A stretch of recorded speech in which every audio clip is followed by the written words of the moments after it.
दोस्तों, आज की कहानी है बहू तुम खुद के साथ अन्याय कर रही हो। दोस्तों, कहानी शुरू करने से पहले अगर आपने चैनल को सब्सक्राइब नहीं किया हो तो कर लीजिए ताकि आपके पास पहुंच सके हर नया वीडियो। मैं शादी करके पत्नी लाया था, कोई प्रत्याशी नहीं। जब तुम मेरे ही सुख सुविधा और मेरा ख्याल नहीं रख सकती तो तुम्हारे होने या ना होने से क्या फर्क पड़ता। ये समझ में नहीं आता कि तुम नौकरी कर रही हो। कौन सी ऐसी जरूरत थी तुम्हारी जो मैं पूरी नहीं कर सकता, या फिर कोई और बातें। अविनाश अपनी पत्नी सुंदरा से कहता है। सुंदरा बोली, ये आप कैसी बातें कर रहे हैं? शादी के पहले भी मैं काम करती थी। मैं नौकरी अपनी खुशी के लिए करती हूँ और आप मुझ पर शक कर रहे हैं। यह बात पैसों की नहीं है। मुझे काम करने से खुशी मिलती है और आपका कौन सा ऐसा काम है जो मैं नहीं करती हूँ? क्या मैं एक बहू और पत्नी का धर्म नहीं निभाती? आप ये क्यों भूल जाते हैं कि मैं भी एक इंसान हूँ? अविनाश बोला, अपना ये चरित्र घर वालों को दिखाओ। तुम्हारे आंसुओं का मुझ पर कोई असर नहीं होता। जब तुम काम करके इतना थक जाती हो कि मेरी ख्वाहिशों को भी पूरा नहीं कर पाती, मानो मैं तुमसे जबरदस्ती कर रहा हूँ, तो क्यों ये काम करती हो? तुम मेरी इच्छा भी पूरी नहीं कर पाती, फिर तुम्हारे रहने ना रहने का क्या फायदा? घर के काम के लिए तो काम वाली भी रखी जा सकती, फिर बीवी की क्या जरूरत है? सुधा की आंखों में आंसू था। वह रसोई में चली गई, खुद को दूसरे कामों में उलझाने लगी। तभी उसकी सास कमलाजी आई और बोली, बहू तुम अपने साथ हर रोज अन्याय करती हो और दूसरों को करने देती हो। आखिर ये कब तक चलेगा? रे जिसे किसी चीज का अभाव ही नहीं तुम होने देती, वह तुम्हारे दुख को क्या समझेगा? वह बोली, मम्मी जी आपको भी मेरा नौकरी करना पसंद नहीं? क्या आपको मुझ पर भरोसा है? मैं नौकरी करती हूँ ताकि कुछ पल अपने साथ बिता सकूँ, वरना घर में इनकी कही हुई बातें मुझे चुभती हैं। जरूरत पूरी होने के बाद मेरे होने या ना होने का इन पर कोई फर्क नहीं पड़ता। कमलाजी बोली, वह मेरा बेटा हुआ, क्या हुआ? वो गलत है। हम भी अपनी इज्जत बचाने के लिए उससे कम बातें करते हैं। जो अपनी पत्नी की इज्जत नहीं करता वह अपने माँ बाप की इज्जत करेगा? बस आंखों के सामने रहता है तो संतोष है कि तुम ठीक हो, वरना तो हमारे कुछ कहने पर वह तुम्हें लेकर दूसरी जगह चला जाएगा। सुंदा बोली, आप सास होकर मेरी इतनी चिंता करती हैं, पर वह पति होकर मेरी भावनाओं को नहीं समझते हैं। कमलाजी बोली, बहू हर मर्द पहले अपनी इच्छाओं को सामने रखता है, पर हर मर्द इतना भी खराब नहीं होता जितना मेरा बेटा हो गया है। कहीं ना कहीं तुम्हारी भी गलती है। जब उसने पहली बार तुमसे अपशब्द कहे या तुम्हारे चरित्र पर उंगली उठाई, उसी समय तुम्हें उसका जवाब देना चाहिए था। फिर सुधा ने रोते हुए आज की सारी घटना उन्हें बताई। कमलाजी बोली, ये तो हर रोज होगा। अगर उसे तुम जवाब दोगी कि तुम भी कमाती हो, उस पर आश्रित नहीं हो, उसे एहसास दिलाओ कि उसके साथ रहने ना रहने से तुम्हें भी कोई फर्क नहीं पड़ता, तभी उसे तुम्हारी अहमियत पता चलेगी। वरना तो औरत अगर दबेगी तो दबाने वाले हजारों हाथ बढ़ा जाती। आगे तुम खुद समझदार हो। इतना कहकर वो चली गई।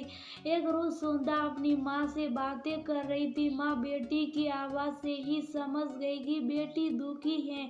वो ने सुधा से कहा, बेटा हर मर्द एक जैसा नहीं होते। लड़की हर मर्द में अपने पिता का ही व्यवहार ढूंढती हैं, पर जरूरी तो नहीं कि सब एक जैसे हो। बर्दाश्त उतना ही करना चाहिए जितने की क्षमता हो, कोई तुम पर उंगली उठाए तो उसे तुरंत जवाब दो, वरना एक आदत पड़ जाती है। आगे तुम खुद समझदार हो। माँ और सास दोनों की बातें सुंदा के कानों में गूंज रही थी। कुछ समय और बीत गया। एक रोज सुंदा जल्दी जल्दी घर का काम निपटा कर दूसरे कमरे में ऑफिस का कुछ काम कर रही थी। अविनाश खाना खाने के बाद आई और बोले, सुंदा मुझे वह सफेद वाली शर्ट कल पहननी है तो तुम अभी के अभी उसे आयरन करके रख दो। सुंदरा बोली, आप जाइए, मैं करके रख दूंगी, मुझे अभी कुछ काम है, ये फाइल मुझे कल ही जमा करनी। अविनाश बोले, मैंने जो कहा वो काम पहले करो, ये काम हो ना हो मुझे कोई फर्क नहीं पड़ता। उसे कमला जी की बात याद आई। उसने कहा, जिस तरह आपका काम आपके लिए महत्वपूर्ण है, मेरा भी काम जरूरी है। आपके बिना मैं अपने सारे काम करती हूँ, उसी तरह आप भी मेरे बिना रहने की आदत डाल दो। और सौंदर्या अपना काम करने लगी। अविनाश बोला, ये तुम ठीक नहीं कर रही हो। वह बोली, इतने साल सब ठीक करती रही, पर उसका परिणाम क्या हुआ? मेरे चरित्र पर उंगली उठाई गई। आपको तो बस अपनी इच्छाओं की पड़ी है। मैं घर में हूँ तो आपके माता पिता की वजह से। जिस दिन उन्हें भी मेरी जरूरत नहीं होगी, मैं घर को छोड़कर चली जाऊंगी। मुझे भी आपसे कोई मोह नहीं होगा। अविनाश आश्चर्य में था। आज पहली बार सुंदा ने उसे मुंह तोड़ जवाब दिया, क्योंकि वह ना कहना सीख गई थी। अविनाश गुस्से में अपने कमरे में चले गया। अगले दिन सुंदा लंच बॉक्स देने गई। उसने कहा, बीवी का फर्ज निभाती नहीं हो, ये डब्बा देकर क्या जताती हो? सुंदा मुस्कुराकर बोली, कोई बात नहीं, ये डब्बा मैं ऑफिस लेकर चली जाऊंगी। वह डब्बा लेकर रसोई में चली गई। कुछ रोज ऐसे ही बीता। अविनाश को लगा सुंदा झुक नहीं रही, तो एक रोज वह अपने पिता मनोहर बाबू से सुंदा के खिलाफ बहुत कुछ बोला। वह बोले, बेटा एक बात बताता हूँ, औरत को कमजोर समझने की भूल मत करना। वह धरती की तरह धैर्य रखती हैं तो बादलों की तरह गरजती और बरसती भी हैं। तुम्हें कौन सा रूप पसंद है और किस रूप के साथ रहना चाहती हो तो तुम्हें करना। बिना बहू के तो हम इस घर की कल्पना भी नहीं कर सकते। बेटा, बदलना तो तुम्हें ही, ये बात तो तुम ही भी जानते हो। आगे तुम्हारी मर्जी। मनोहर बाबू अखबार पढ़ने में व्यस्त हो गए। धीरे धीरे सुंदा ने अविनाश का काम करना छोड़ दिया। जब अविनाश को दिक्कत हुई तब वह माँ के पास गया। माँ बोली, बेटा, औरत को कुछ नहीं, बस अपने लिए थोड़ा वक्त और सम्मान चाहती है। बदले में अपना पूरा जीवन वह अपने पति को समर्पित करती हैं। तो क्या वह सम्मान की भी हकदार नहीं? बहू काम करती हैं ताकि वह खुद के साथ थोड़ा वक्त बिता सके, क्योंकि तुम्हारे पास उसके लिए ना तो वक्त है और ना मीठे वचन। तुमने अपने वैवाहिक जीवन में खुद ही आग लगाई। आगे की जिंदगी काटनी है या फिर एक दूसरे को एक और मौका देना है? सोच लो। अविनाश समझ गया कि गलती उससे कहाँ हो रही थी। एक रात सुंदा कमरे में सो रही थी। अविनाश बार बार करवटें बदल रहा था। सुंदा बोली, क्या आपको मुझसे कुछ कहना है? अविनाश आश्चर्य से बोला, तुम मेरे मन की बात कैसे समझ जाती हो? सुंदा बोली, इतने सालों तक आपको समझने की कोशिश ही कर रही हूँ कि शायद एक रोज आप भी मुझे समझेंगे।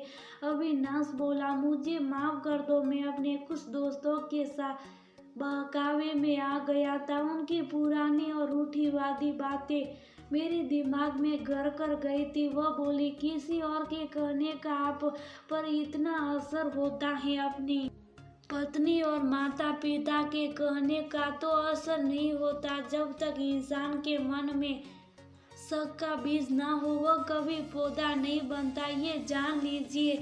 पति पत्नी ने मिल बैठकर बातें की, गिले शिकवे दूर हुए। जिसकी गलती थी उसने माफी मांगी तो सामने वाले ने भी अपना मन बड़ा करके उसे सुधरने का एक मौका दिया। सुंदा बोली, मैं पत्नी का हर फर्ज निभाऊंगी, परंतु ये याद रखिए मुझे इनकार करने का भी पूरा अधिकार है। मैं काम करती हूँ अपने लिए, क्योंकि मुझे मेरे काम से खुशी मिलती है। सुधा घर और बाहर दोनों दुखी मन से नहीं, खुशी खुशी संभालती थी। उन दोनों को खुश देखकर कमला जी को भी संतोष हुआ कि उनके रहते ही बेटे बहू का रिश्ता फिर से फलने फूलने लगा। दोस्तों, कहाँ लिखा है कि